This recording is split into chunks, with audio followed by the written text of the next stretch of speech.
ងកម្មនិសសំដំទេជាចិនដា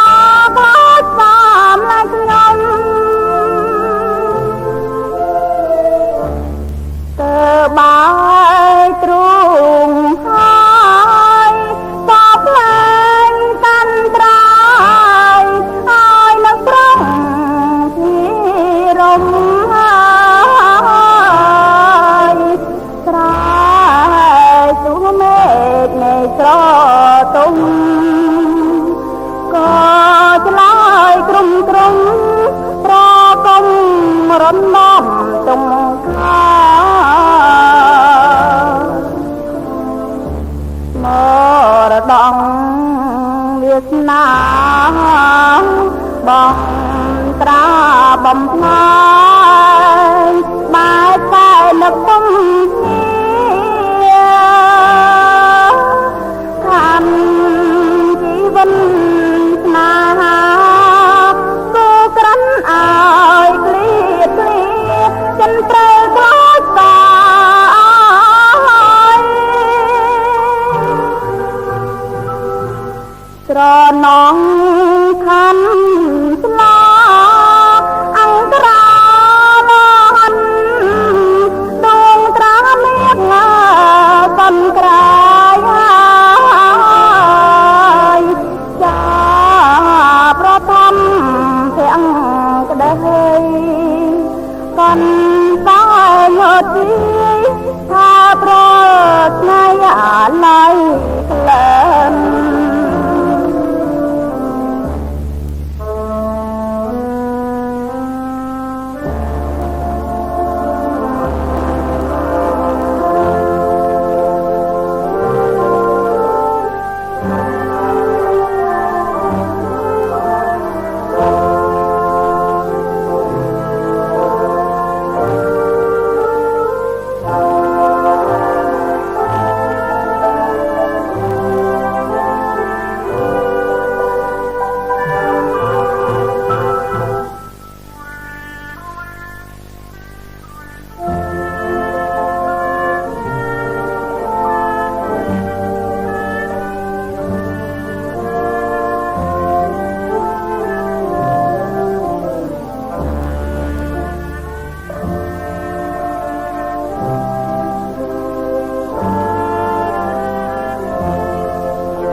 បនភ្លេ